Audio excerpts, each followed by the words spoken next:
అందరికి నమస్తేనే. నన్ను ఈ మధ్యన ఒక అబ్బాయి ఒక ప్రశ్న అడిగిండు.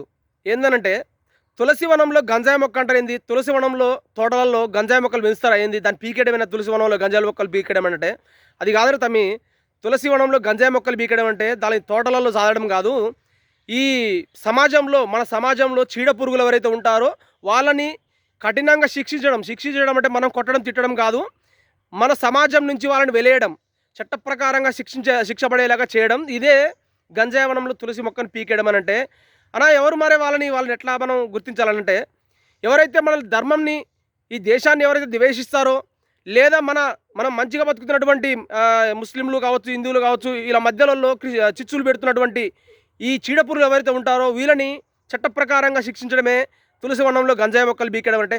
వాళ్ళు ఎవరన్నా వాళ్ళని ఎట్లా గుర్తించాలనంటే, ఎవరైతే మన హిందూ ధర్మాన్ని, దేశాన్ని ద్వేషిస్తారో, ఈ పెరియార్ సంబంధించినటువంటి ఈ ద్రవిడవాదం అంటూ తిరుగుతూ ఉంటారు కదా, ఈ కరుణానిధి ఫ్యామిలీ, ఇటువంటి ద్రవిడం అనే ఒక పదాన్ని ఎత్తుకున్నటువంటి వాళ్ళందరూ కూడా తులసి వనంలో గంజాయి మొక్క లాంటి వాళ్ళు, వీళ్ళని సమాజం నుంచి దూరం పెట్టాలనేసి చెప్పిన. అయితే వాళ్ళకి మన సంబంధం లేదు కానీ వాళ్ళు పక్క రాష్ట్రం వాళ్ళు కదా అనేసి అడిగిన అనమాట.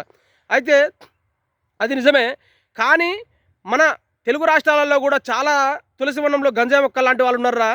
వాళ్ళు ఎవరంటే ఈ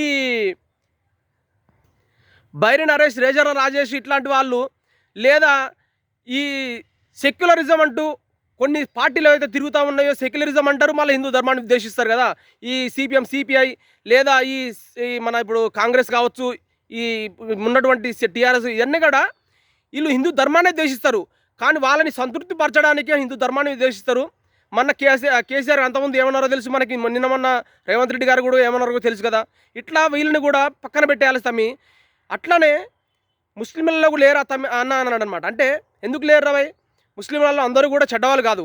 అందులో కొంతమంది ఉంటారు, ఈ ఓవైసీ లాంటి ఓవైసీ ఫ్యామిలీ ఏదైతే ఉందో వీళ్ళందరూ కూడా తులసి వనంలో గంజాయి మొక్క లాంటి వాళ్ళు. వీళ్ళు 100 కోట్ల మంది హిందువులు ఉత్సవత కోసం అంటారు కదా. అంటే హిందువుల్ని తిడితే వాళ్ళు చప్పట్లు కొడుతూ ఉంటారు. అట్లా అందరి మధ్యలో స్విచ్చులు పెట్టేటువంటి వాళ్ళు ఎవరైతే ఉన్నారో వీళ్ళందరూ కూడా పక్కకు పెట్టడమే. కఠినంగా శిక్షించడం అంటే చట్ట ప్రకారంగా వీళ్ళకి శిక్షలు పడేలాగా చేయడమే తులసి వనంలో గంజాయి మొక్కను బీకడం తమ్మి అనేది చెప్పినమాట. హిందువులందరూ ఎవరో ఏదో చెప్పిరనేసి వాళ్ళ ఎమ్మటి పడి తిరుగుతూ ఉంటారు. రాజకీయ నాయకులు మా నాయకుడు అంటూ మీరు వెళ్తూ ఉంటారు. మన సమస్య వస్తే ఏ నాయకుడు కూడా రారన్నా ఇది గుర్తుపెట్టుకోండి. దానికి ఉదాహరణే బైన్సాలు ఇండ్లు తగలబెట్టడం కావచ్చు, వృద్ధ పూజారిని వరంగల్లో వృద్ధ పూజారిని చంపడమే కావచ్చు, నల్లగొండలో స్వామిని కొట్టడమే కావచ్చు, నిన్న మొన్న హైదరాబాద్లో జరిగిన సంఘటన ఏదైతే ఉందో ముత్యాలమ్మ దేవాలయంలో ధ్వంసం జరగడం కావచ్చు. ఇంకొకడ నిన్న మొన్న ఒక వ్యక్తి, ఒక ముస్లిం వ్యక్తి వెళ్ళి అమ్మవారి గుళ్ళోకి వెళ్ళేసి అపశుద్ధి చేసిండనమాట. లెట్రం పోవడం, మూత్రం పోవడం ఇట్లా చేసిండనమాట. ఇటువంటి వాళ్ళందరూ కూడా తన్ని తరిమేసేటటువంటి నాయకుడు కావాలి. దానికోసం మనం వెంపర్లాడాలి. కానీ ఏదైతే సోకాల్డ్ సెక్యులరిజం పేరు పెట్టుకునేసి హిందువులు ద్వేషించేటువంటి నాయకులు ఎవరైతే ఉంటారో, ఒక మైనార్టీ సంతృప్తికరణ చేసేటువంటి నాయకులు ఎవరైతే ఉంటారో వీళ్ళందరూ కూడా పక్కకు పెట్టడమే తులసి వనంలో గంజాయి మొక్కను బీగడం వల్ల తమ్మి అనేసి చెప్తా ఉన్నా. మీకు అందరూ కూడా ఇదే అన్న. ఇంకా నేను ఆలోచిస్తాననేసి నా చిన్న ప్రయత్నం. జై హింద్.